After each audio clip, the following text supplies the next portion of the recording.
powered V's got nothing on the Professor here. Show him what you can do, Billy. Yeah, we're gonna start this thing up. I don't know, let's see. Here we go.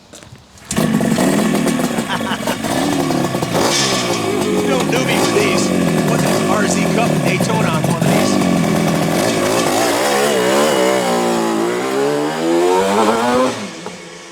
Billy's been riding two-strokes since before most of you guys were born. This is a real special piece. When they showed up today, I was like, Billy, you gotta take this thing for a ride. Getting our potholes fixed here because it gets a little sketchy flying up the driveway and hitting the potholes, but guy's coming pretty soon.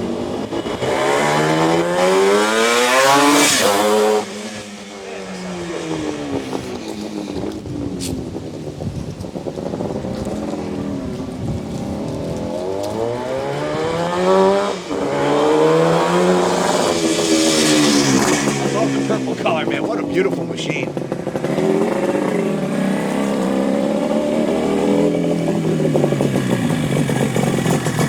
That'll put a smile on his face. The title of this thing. Wow, wicked stuff. Thanks.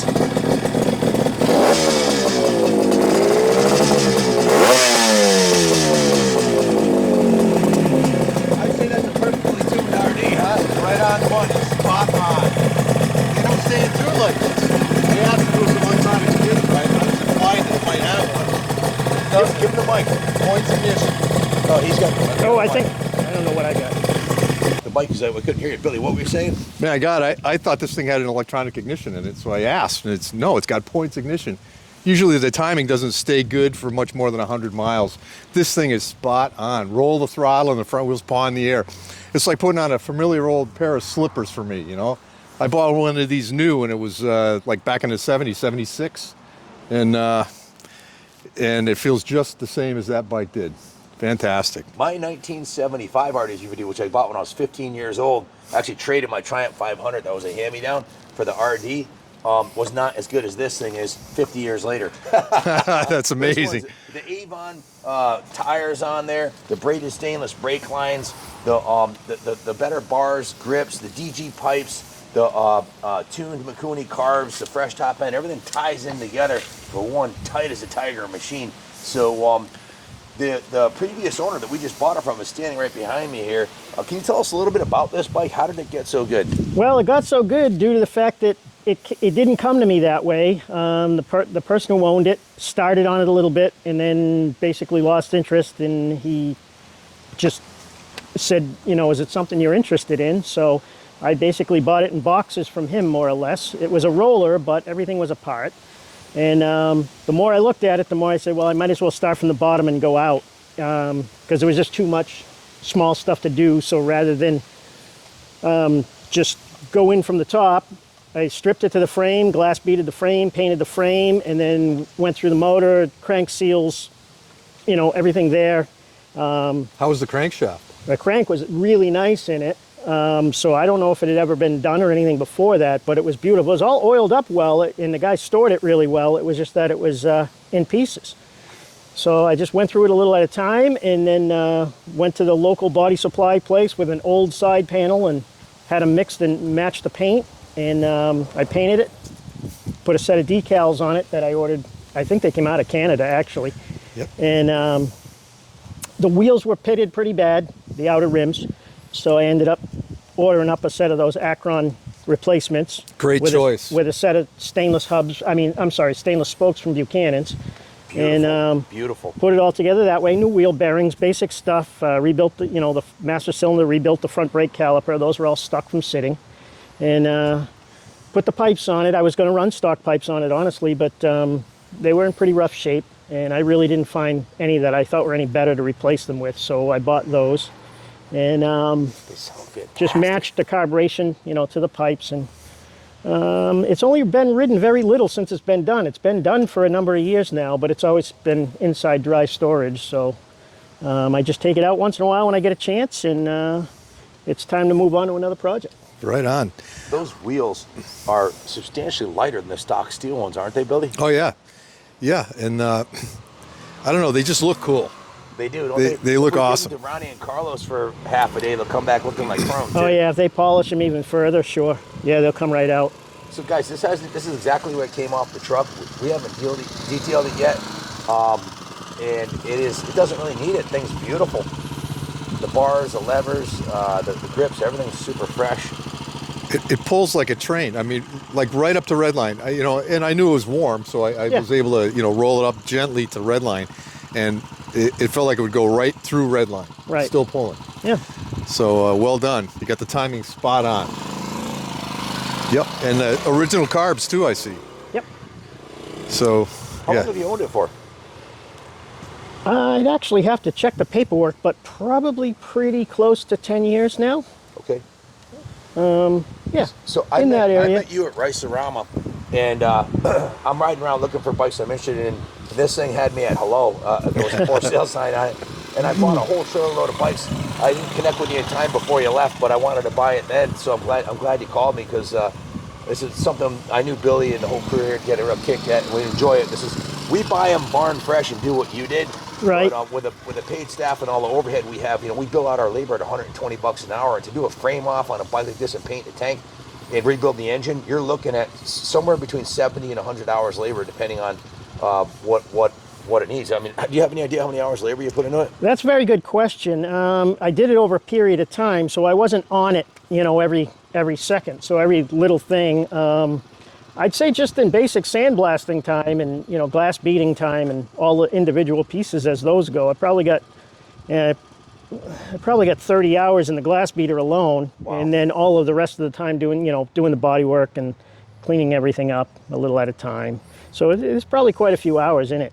In excess of 100, I'm sure. Oh, sure. Yeah.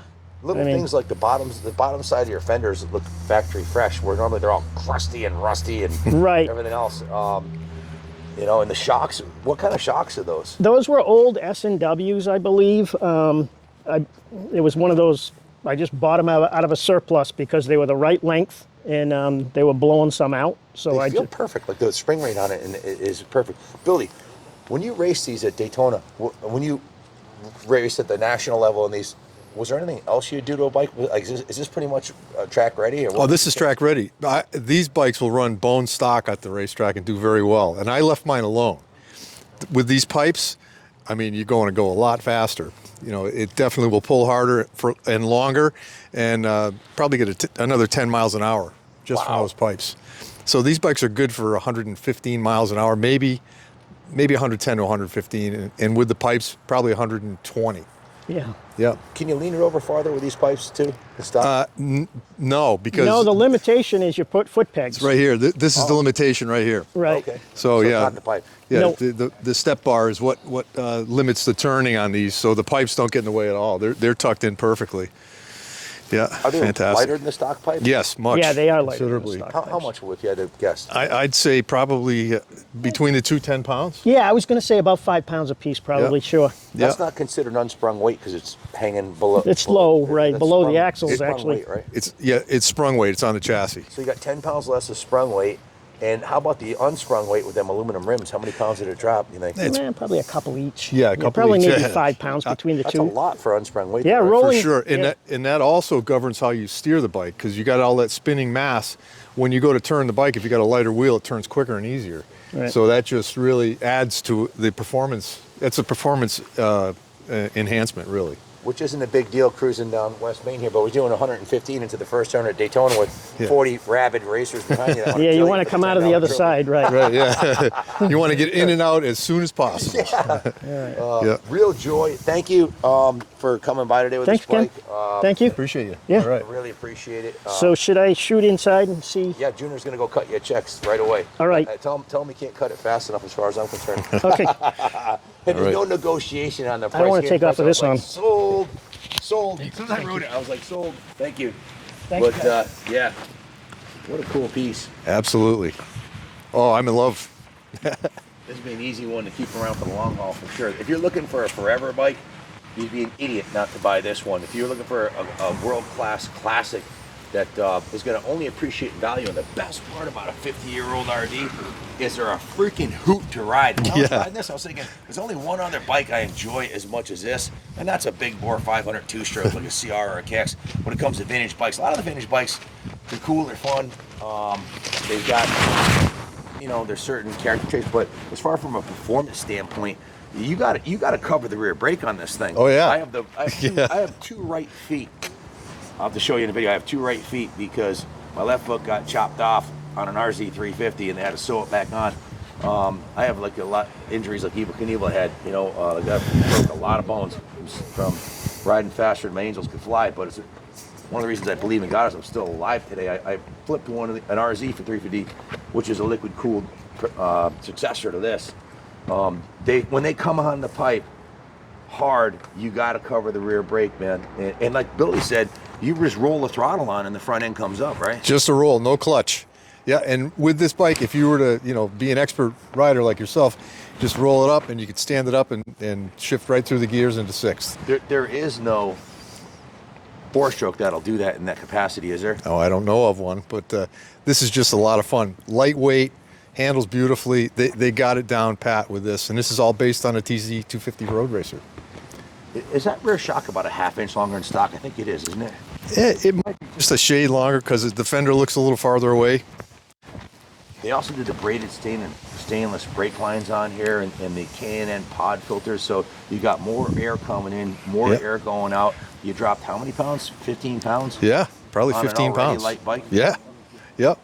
It's Very definitely cool. Very cool. Well done. If you got a world-class two-stroke and you want to get it on the channel here, bring it by. Billy and I are always ready, willing, and able to do videos of world-class two-strokes. This one's going to be coming up for sale. If you're interested, call Junior, 860-454-7024.